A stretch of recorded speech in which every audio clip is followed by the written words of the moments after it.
There comes a moment in your life when you're not just different, you're no longer the person others think you are.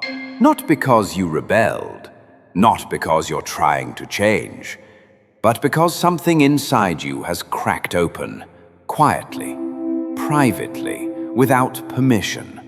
And suddenly the world around you feels like a place you've already outlived.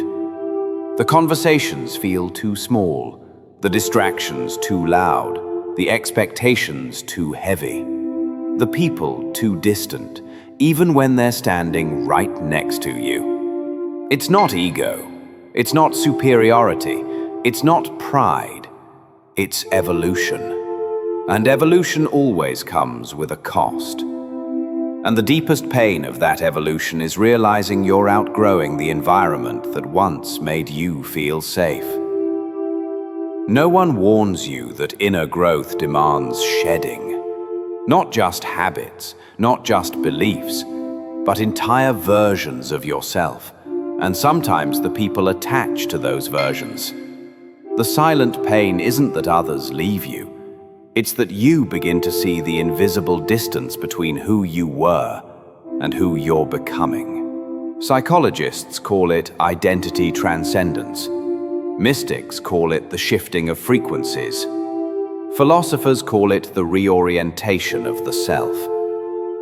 But to the person experiencing it, it feels like walking through your own life as a ghost, present, but no longer belonging to the world you created.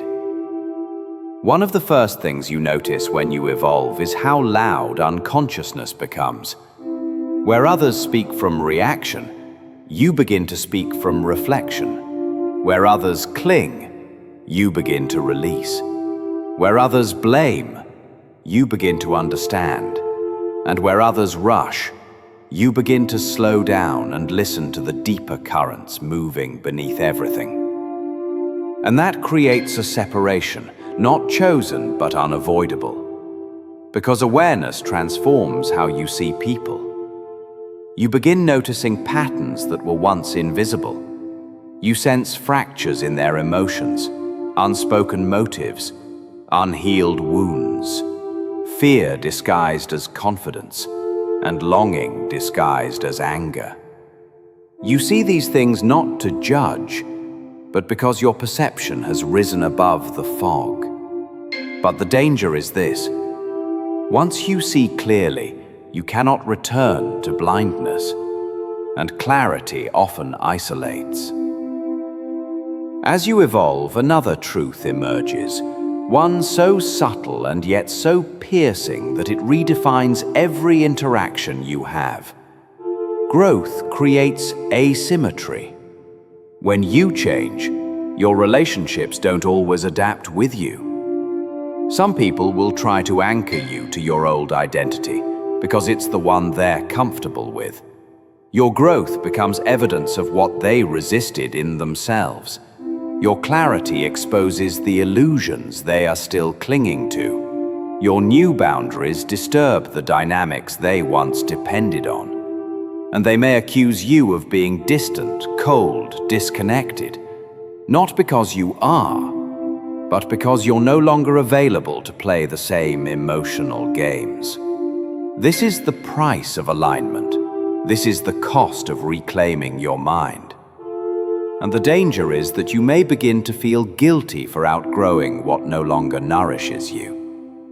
But the spiritually aware understand something crucial, something Jung hinted at when he wrote, "We do not become enlightened by imagining figures of light, but by making the darkness conscious." Outgrowing people often means outgrowing the darkness you both once shared, the coping mechanisms, the habits of avoidance, the narratives you both used to survive, the dysfunction you used to normalize. And when you no longer participate in the patterns that bind others, you disrupt their equilibrium. Growth threatens comfortable stagnation. And not everyone chooses transformation. Some choose familiarity, even if familiarity hurts them. This is why growing alone feels cleaner than growing surrounded by people who refuse to evolve. There is also a psychological reality at play here. When your values shift, your environment becomes incompatible. The things that once entertained you feel hollow. The conversations you tolerated now drain you. The cycles you once accepted now feel like self-betrayal. The energy you once matched now feels like noise. This isn't a mood, it's not a phase, it's cognitive expansion. It's your inner world refusing to shrink back into what it outgrew. But here is the danger. In this liminal space, between who you were and who you are becoming, you may start doubting yourself. You may wonder if you're the problem, if you're becoming cold, if you're detaching too much, if you're pushing people away. But growth isn't pushing people away. It's revealing who will walk beside you without requiring you to shrink. There's another dimension to this, one rooted in timeless spiritual teachings. The higher your awareness rises, the more silent your path becomes.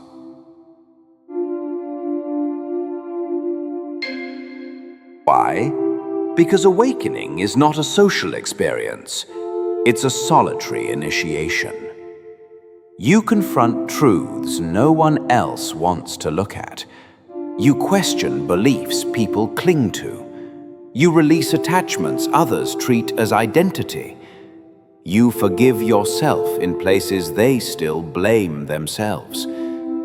You explore inner worlds they still fear entering. And the path becomes narrow, not because it's lonely, but because few choose to walk it. Sufis, mystics, shamans, yogis all wrote about this same phenomenon across centuries. They called it the Valley of Separation. The moment the soul begins its ascent and the world below becomes unfamiliar, not worse, not irrelevant, just distant. But the deepest danger of evolving beyond your environment is this. You may start believing that isolation is your destiny, but no one will understand you, that no one can meet you where you are, that depth is a curse, that sensitivity is a burden, that intelligence requires loneliness, that awareness is a prison. But that is a distortion created by transition, not truth. Because every level of evolution has a corresponding community waiting at that level. You just haven't reached them yet. The friends you lose are not punishment. They are space. Space for the ones aligned with your next chapter. Space for people who aren't intimidated by growth. Space for conversations that expand you. Space for relationships that don't demand your shrinking. Space for a tribe that recognizes the language of your spirit. As the Sufi poet Al-Nifari wrote, when you walk toward the horizon walks toward you. As you grow, the people meant for your newer self begin moving toward you in ways you cannot yet see. But until they arrive, you will walk alone.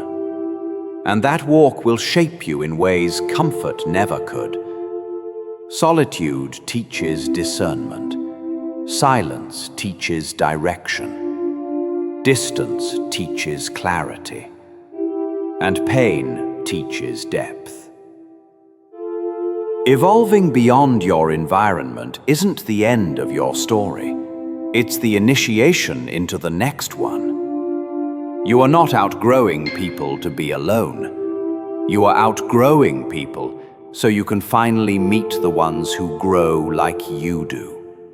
The ones who feel like home. the ones who speak without words, the ones who see with their soul, the ones who walk the path you didn't even know you were on until your spirit started rising.